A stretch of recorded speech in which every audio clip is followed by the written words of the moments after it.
Le simple récit de la manière dont Jésus guérit le paralytique du réservoir de Bethesda peut nous aider à comprendre comment il faut croire en lui pour obtenir le pardon des péchés. Considérons cette histoire. Ce pauvre malade était impotent.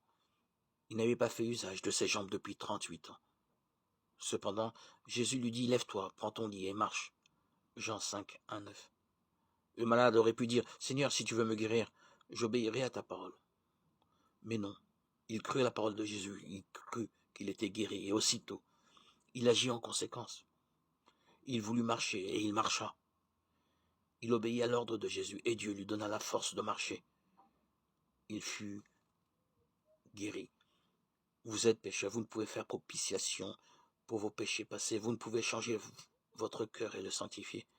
Mais Dieu promet de faire tout cela pour vous par Jésus-Christ. Vous croyez à cette promesse? Vous confessez vos péchés, vous donnez à Dieu toute votre volonté, toute votre âme. Vous voulez le servir. Tout aussi certainement que vous faites cela, Dieu accomplira sa parole à votre égard.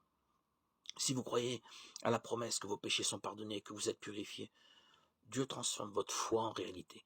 Vous êtes guéri tout aussi certainement que le paralytique auquel Jésus a donné la force de marcher dès qu'il crut à sa guérison.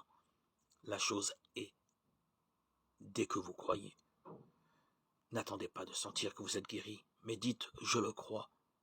La chose existe.